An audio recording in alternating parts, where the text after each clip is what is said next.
Bears give up a 17-9 lead. 20 unanswered by Minnesota before the Bears got back on the board to make it a 3-point final. Minnesota on the road beat the Bears again. Have a 17-6 lead and then see it go the way it did there in the fourth quarter. We said going into week one that the team that would make the least number of mistakes would win the game, and unfortunately we were on the wrong side of that. We made too many there. We had penalties and things like that, so slowed the drives down, slowed the momentum down that we had, and we got to get better at those. Boats and RVs for protection on the road and on the water. See how much you could save at 1-800-PROGRESSIVE and progressive.com. I don't want to be too dramatic, but that had to have been heartbreaking for Bears fans last night. I understand. It feels like an evergreen statement. But here's what's not evergreen. A quarterback starting 10 for 10 and looking not as good, as great as Caleb Williams looked. He spoke pregame about the idea of learning how to play point guard most of the time and then Superman when needed, not Superman all of the time. And that's what he did last night early on in that football game. 21 of 35, 210, a touchdown, 6 carries, 58 yards, and a touchdown run. He wasn't sacked until the fourth quarter. Problem is, he was sacked twice in the fourth quarter. He was so good early on that the Vikings changed up their defense a little bit under their phenomenal defensive coordinator, Brian Flores, and started to blitz more. And when they blitzed more, he all of a sudden went 5 for 12, 29 yards, and a touchdown. And now the Chicago Bears, who had a 17-6 lead, saw their team collapse late when they thought they had it. And now, not to get too far ahead before we break down last night, they're also facing an 0-1 Lions team next week. Now you're staring at 0-2 hypothetically, facing this season that you thought was going to be great, starting with a win last night, that was right there for you. What happened to the Bears? Well, I thought Kevin O'Connell got conservative with the play calling, and here's the thing.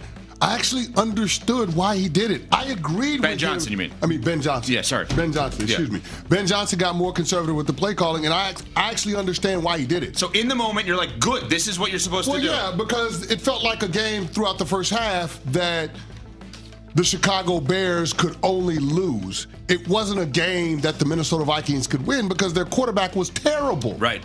Charles Barkley voice, terrible. But they got conservative. They took their foot off the gas.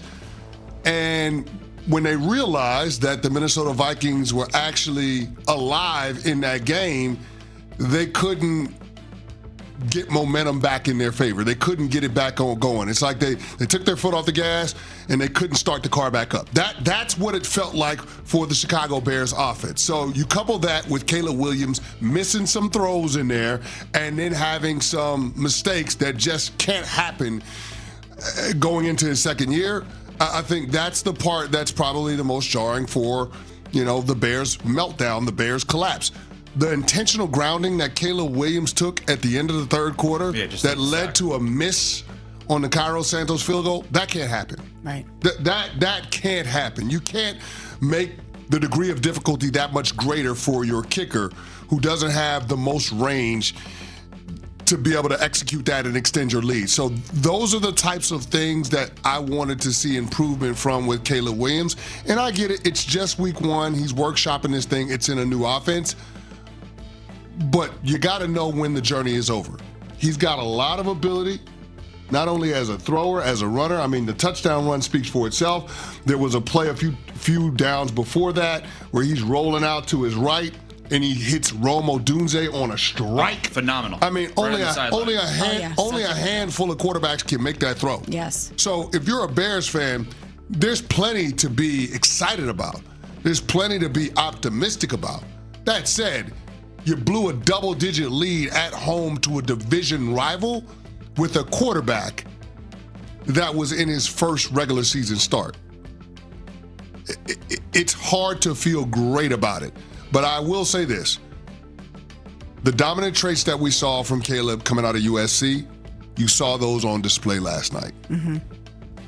It was just far too inconsistent. And hopefully, Ben Johnson is able to stabilize the performances from Caleb Williams as we move forward. I almost feel badly for Bears fans this morning. I really do. Because you have to be so heartbroken after that game last night. You have the head coach that everybody wanted. You watched the Lions against the Packers, and you looked at that offense, and you were like, man, look at how bad they look without Ben Johnson. And now he's on our side. He's coming into this organization. He's going to vivify this offense. He's going to extract the best out of Caleb Williams. And he looked like he did it. He looked like he did it last night. He completed those first 10 passes.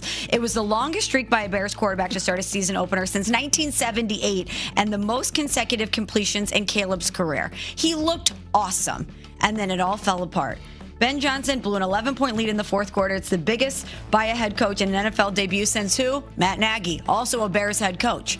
And they have a very small margin for error. Another thing that we haven't talked about in regards to this Bears team, strength of schedule. Do you guys know they have the third hardest schedule in the NFL this season? They play 10 playoff teams from last year. 10. And so while you saw good things from Caleb in that first half, when you have an opportunity like that to get a division win at home to open the season, you cannot let that slip through your fingers. Vivify word of the day, obviously. That was clear on Sports Like on Instagram, where Smalls does that. It means to invigorate. Right. So a couple of things on Caleb from last night. I started thinking about Bill Walsh last night because that was the first time I heard about the scripted first 15. And I never understood what that was. That was the first time you heard about the first 15? That was the first time for me, yeah. Oh, okay. I'm saying when I was watching the Niners back in the day where they would script the first 15 plays. And I was thinking to myself, I'm like, that's what last night felt like for the Bears. Where Caleb and the Bears knew exactly what they were going to do for the first 15 and executed it perfectly. The problem is the game doesn't end after 15 plays. They got this lead, as CeCe mentioned. They're like, okay, well, let's use the running game. Let's be conservative and just hold on to the lead and get out of here with a win. It doesn't have to be the prettiest thing. So that needs to change because what we saw last night was Caleb can do it. But you got to do it for a full game. The other thing that needs to be discussed is, yes, Dan Campbell didn't have Ben Johnson, and that offense looked bad.